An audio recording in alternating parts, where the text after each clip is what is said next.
Hello friends, so welcome you again in Durve's channel with new blog. So friends, this is the second blog of Vaishno Devi. तो हम वैष्णो देवी गए थे friends, जैसा कि मैंने आपको पहले ब्लॉग में बताया ही था। आज हम जा रहे हैं फ्रेंड्स दर्शन करने भैरव बाबा के।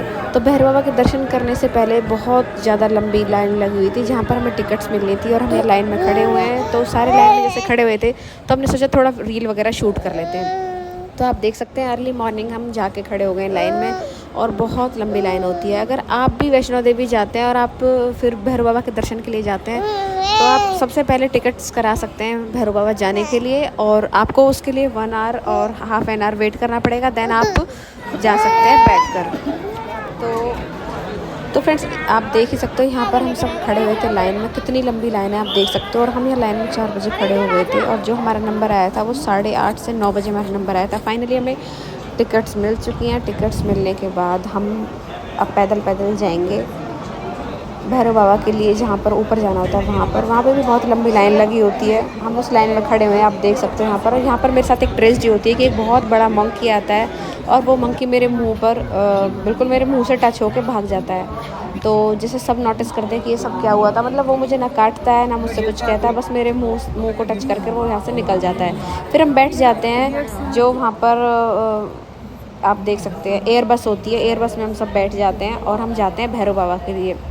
क्योंकि किसी के लिए भी पॉसिबल नहीं था पैदल चलना, तो सबने सोचा कि एयर बस से ही चलेंगे। और एयर बस की टिकट्स के लिए ही हम 4 से 5 घंटे लाइन में लगे रहे। तो बहुत ही ज़्यादा टिपिकल था लाइन में खड़े रहना, बहुत सब थक गए थे। और अब आप देख सकते हो 9 o'clock और 9:30 हो चुका है टाइम और धूप आ चुकी है। सबको बहुत ज़्यादा गर्मी लग रही थी, भूख भी लग रही थी, लेकिन भैरव बाबा के आशीर्वाद से आप देख ही सकते हैं कि हमें टिकट्स जैसे ही मिली हम बैठे सीधा और हम पहुँचे ऊपर भैरव बाबा के दर्शन करने।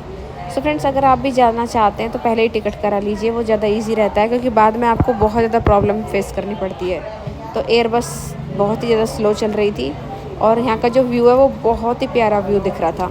तो वैष्णो देवी का जो टेम्पल है वो मैया रानी का टेम्पल यहाँ से बहुत ही प्यारा लगता है, बहुत ही भव्य मंदिर दिखाई देता है। जैसे कि आप देख ही सकते हो कितना प्यारा लग रहा है मैया रानी का मंदिर। और जो यहाँ पर जो माउंटेन्स हैं वो इस तरह से लगती है जैसे त्रिकुटा पर्वत है, वो बिल्कुल गोल्डन दिखाई देता है।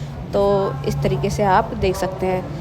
वैष्णो देवी दर्शन करने के बाद हमें कहते हैं भैरव बाबा के दर्शन करना बहुत ज़्यादा ज़रूरी होता है, क्योंकि इससे ही दर्शन कंप्लीट माने जाते हैं। हम फाइनली ऊपर पहुंच गए, हमने देखा कि रेनबो, आज सबको रेनबो दिखाई दे रहा था, तो ये भी एक अच्छा संकेत होता है रेनबो दिखाई देना।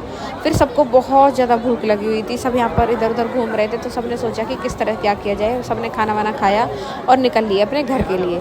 फिर रास्ते में हम अर्धकुमारी आएंगे और अर्धकुमारी के मंदिर पर पहुँच चुके हैं। यहाँ पर भी बहुत ज़्यादा लंबी लाइन लगी होती है। तो अभी फ़िलहाल हम जैसे वहाँ पर होते हैं तो कुछ रील वगैरह शूट करते हैं, थोड़ा हम वहाँ पर घूमते हैं, थोड़ा वहाँ रेस्ट करते हैं बैठ के, और इस तरह से हमें फिर हम यहाँ पर खाते हैं खाना, क्योंकि यहाँ पर भंडारा लगा हुआ था। भंडारे में ही हम सब ने खाना खाया भैरव बाबा के दर्शन के बाद। फिर हम सब ने वहाँ पर भभूति वगैरह ली भैरव बाबा के। वहाँ पर हमेशा भभूति तैयार होती रहती है, जो हमने भभूति ली और वापस हम बैठ गए एयर बस में। एयर बस में बैठने के बाद वापस रिटर्न होते हैं हम मंदिर के लिए। तो आप देख ही सकते हो एयर बस हमें लेके जा रही है नीचे वापस मंदिर पर, और फिर मंदिर पर पहुंचने के बाद हम निकलेंगे अपने घर के लिए। तो फ्रेंड्स, यहाँ भी एक आशीर्वाद ही रहा हमारे साथ कि हमें यहाँ पर बहुत अच्छे दर्शन हुए भैरव बाबा के। सबने बैठ के दर्शन किए, 3 से 4 बार दर्शन किए सबने, तो सबको बहुत अच्छा लग रहा था। तो मैया रानी इसी तरह से मुझे हमेशा बुलाती रहें, और जो मेरे वीडियोस को व्यू करते हैं हम उनको भी मैया रानी बहुत आशीर्वाद दे और अपने दरबार जल्दी जल्दी सबको बुलाएं। तो फाइनली आप देख सकते हैं एयर बस काफ़ी स्पीड से चल रही थी और मैं यहाँ पर वीडियो शूट कर रही थी।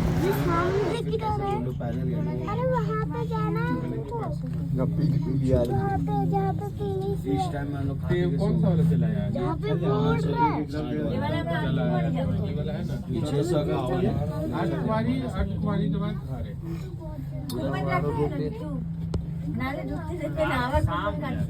हो जाएगा तो हो जाएगा। ऐसा तो सोचता था रात में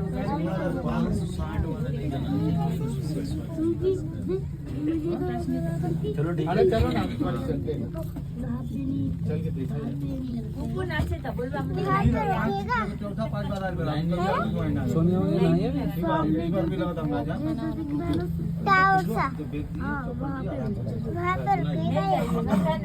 लोकर ऊपर में जितना सारा देगा ना उस समय ध्यान ना दे रहा इसलिए हम ना कर अच्छा कोई ना हो। तो सीधा हम निकले अर्धकुंवारी के लिए। अर्धकुंवारी के जैसे ही मैंने चढ़ाई शुरू करी तो यहाँ पर पता नहीं मुझे क्या हो जाता है और मेरी नोज़ से आने लगता है बहुत ज़्यादा ब्लड, और नोज़ से ब्लड आने के बाद सभी बहुत ज़्यादा घबरा जाते हैं, बहुत सब डर जाते हैं, लेकिन पता नहीं वो किस वजह से होता है, पता नहीं, शायद थोड़ी बहुत मुझे ड्राइनेस थी इस वजह से, जो भी रीज़न था। तो मुझे भी बहुत घबराहट होने लगी थी। फिर थोड़ी देर मैंने गुफा से निकलने के बाद थोड़ी देर मैंने किया यहाँ पर रेस्ट। आप देख ही सकते हो यहाँ पर पानी वानी पीने के बाद हम अर्धकुंवारी मैया के मंदिर के सामने बैठ जाते हैं और थोड़ी देर लेट जाते हैं। तो मैं तो लिटरली सो जाती हूँ कुछ देर के लिए। फिर यहाँ पर रेन होने लगती है, रेन होती है तो हम अंदर चले जाते हैं मंदिर के अंदर। आप देख सकते हो यहाँ पर भी हमें मना किया गया है कि दर्शन नहीं होंगे कम से कम 4 से 5 घंटे तक, लेकिन मैया रानी के आशीर्वाद से हमें आधे घंटे में ही दर्शन हो जाते हैं। दर्शन कर आप देख सकते हैं मैंने दर्शन किए और गुफ़ा के दर्शन किए। गुफ़ा में से मैं निकली और आप देख सकते हैं यहाँ पर छोटी सी मैंने एक वीडियो शूट करी।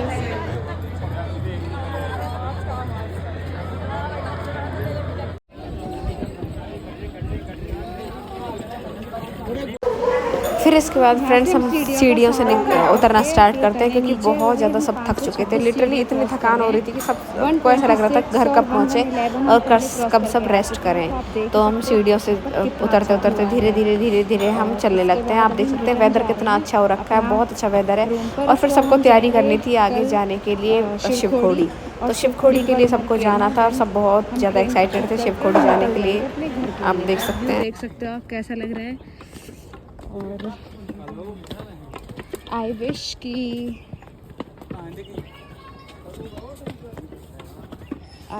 The people who seize my blogs, मैया रानी उनको जल्दी, आई विश कि जो लोग मेरे वीडियोस देखते हैं मैया रानी जल्दी से उनको अपने दरबार बुलाएं दर्शन के लिए और सबकी मनोकामनाएं पूरी करें, सब बहुत खुश रहें। जय माता दी। इसके बाद हम बाणगंगा पहुंच जाते हैं। बाणगंगा पहुंचने के बाद यहाँ पर बहुत ही ज़्यादा शुद्ध पानी होता है। तो मेरी एक फ्रेंड ने मुझे बोला था कि बाणगंगा से जल लेके आना है। तो अपने उस फ्रेंड के लिए मैंने बाणगंगा से भरवाया एक कैन में जल। तो आप देख सकते हैं यहाँ पर मैंने जल लिया। तो यहाँ पर लोग नहाने के लिए कह रहे थे बट नहीं, मैंने तो यहाँ पर हाथ मुँह धोए, थोड़ा सा जल ग्रहण किया। और क्योंकि पानी बहुत ज़्यादा ठंडा था और कपड़े भी नहीं थे यहाँ पे हमारे साथ, तो हम यहाँ से बस जल लेने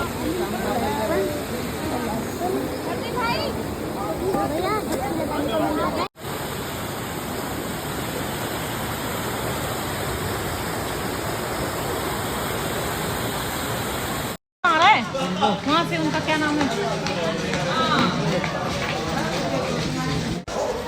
बाणगंगा से जल लेने के बाद सीधा पहुँचे हम अपने होटल पहुँचने के बाद हम सब ने किया रेस्ट। अब मॉर्निंग हो चुकी है। मॉर्निंग होने के बाद हमने पकड़ी अपनी गाड़ियाँ और निकल गए अपने घर।